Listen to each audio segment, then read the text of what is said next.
Greetings and welcome. I hope that you are doing well. Thank you so much for joining me here today. It has been an amazing week of reading and I can't wait to tell you about it, so let's get right to it. I read 4 books in the last week. I started with an Agatha Christie, Murder at the Vicarage. Then I moved on to Wuthering Heights by Emily Bronte, Ace of Spades, and When We Were Monsters. So we will talk about each of these books, and I'll give you a suggestion for another book to read if you like that book. Let's start with Murder at the Vicarage by Agatha Christie. One of my prompts was a genre spin. So I used an online spinning wheel, and it had several genres on it, and I selected one of those. And my spin resulted in a historical fiction being my genre. I tweaked that a little, and I did a classic mystery, because it takes place in the past, so it is historical, and that was Murder at the Vicarage, and it was quite an enjoyable read. I have read it before, but I was happy to be drawn into this world once again. Murder at the Vicarage is the first of the Miss Jane Marple books. Jane is an older woman who's lived in the same village basically all her life. She's known for figuring things out. So when one of her neighbors is found dead in Reverend Clement's home, leave it to Jane to lead the police to the person who did it. This book is told through Reverend Clement's point of view. And there are so many suspects. The victim, Colonel Prothero, was an abrasive and overbearing man. He had just argued with Reverend Clement that morning.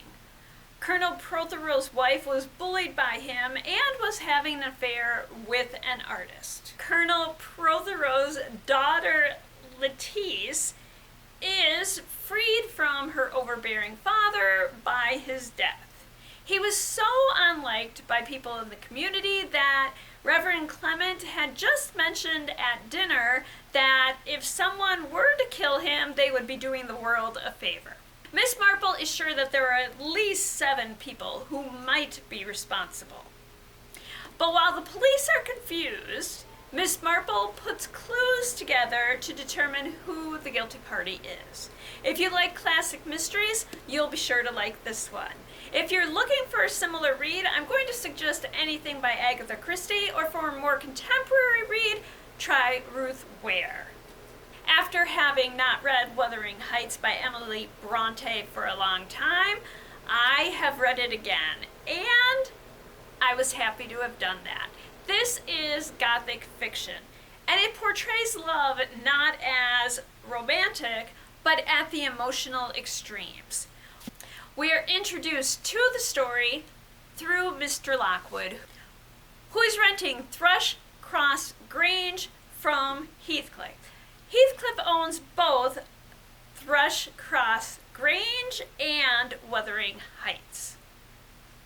Mr. Lockwood gets stranded at Wuthering Heights by a storm, falls asleep in an empty room. He's awakened by a knocking at the window, and when he opens that window, a hand tries to grab him, and it is Catherine, who has been dead for years, begging to be admitted into Wuthering Heights. Lockwood is frightened, and when he returns to Thrush Cross Grange, he tells Nellie, the housekeeper, about his experience, and she tells him, and us, the story of Catherine and Hindley Earnshaw, Edgar and Isabella Linton, and Heathcliff. When they were all young, Catherine and Hindley's father returned home from a trip with an unrefined orphan, Heathcliff. Their father wishes them to accept Heathcliff as another sibling. Hindley absolutely refuses. Catherine and Heathcliff become close and spend a lot of time together until, in one of their adventures, Catherine is injured at Thrush Cross Grange and stays there for a period of time to recuperate. Edgar Linton proposes to Catherine, and when Heathcliff overhears her talking to Nellie about it, he just takes off and disappears. Catherine marries Edgar, and they are content while Heathcliff is gone. When Heathcliff returns years later, he is a changed man. He has money and he has a presence. And he is seeking revenge on all who have wronged him. In the story, Catherine experiences tension in that she recognizes herself more in Heathcliff than in any other. It's a story with unreliable narrators and of destructive love, obsession, and revenge. The raw and wild setting of the moors visually represents the passionate and expressiveness of the story and contrasts with the refined setting at Thrushcross Grange. If you're looking for a similar read to Wuthering Heights, I'm going to suggest The Picture of Dorian Gray by Oscar Wilde. Now we are going to move on to some young adult dark academia, starting with Ace of Spades. Devon and Chiamaka attend a private academy.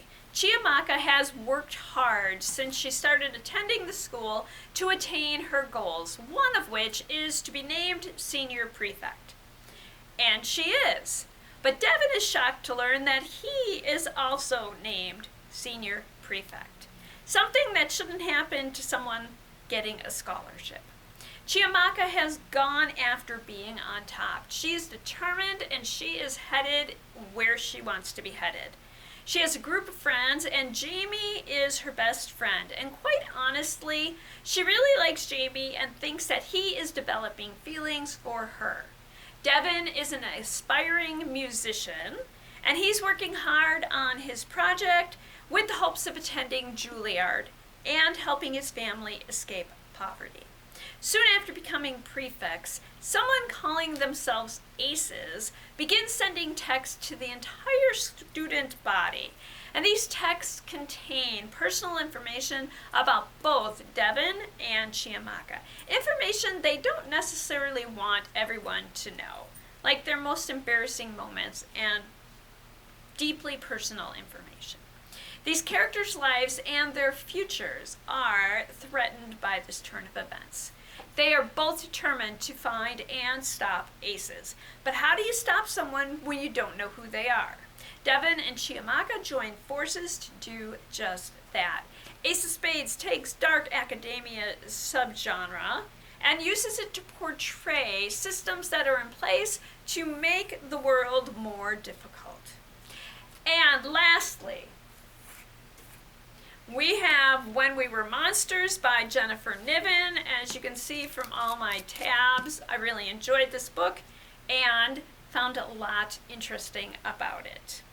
And of the dark academia I have read recently, this book is most like the classic core dark academia books.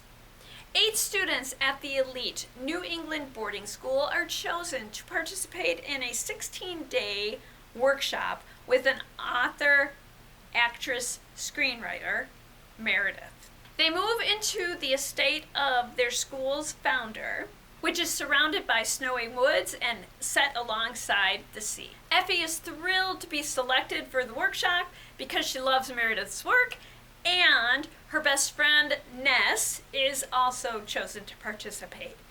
Meredith's methods push the students beyond their normal boundaries. She encourages them to challenge themselves and explore their dark sides. As in most dark academia institutions, this school has a dark secret. In 1995, one of the student participants in that year's writing workshop died during the workshop. So when this year's group finds themselves taking unnecessary risks, they have to ask themselves why. When We Were Monsters explores the monsters who walk among us. And there we are. I hope that you enjoyed this look at Murder at the Vicarage, Wuthering Heights, Ace of Spades, and When We Were Monsters. And I hope if you're interested, you'll give one or all of them a read. I will be back next week when we will be talking about my last week of reading starting with the Wild Trials. I hope that you will join me then, and until then, I hope that you enjoy all that you do and all that you read.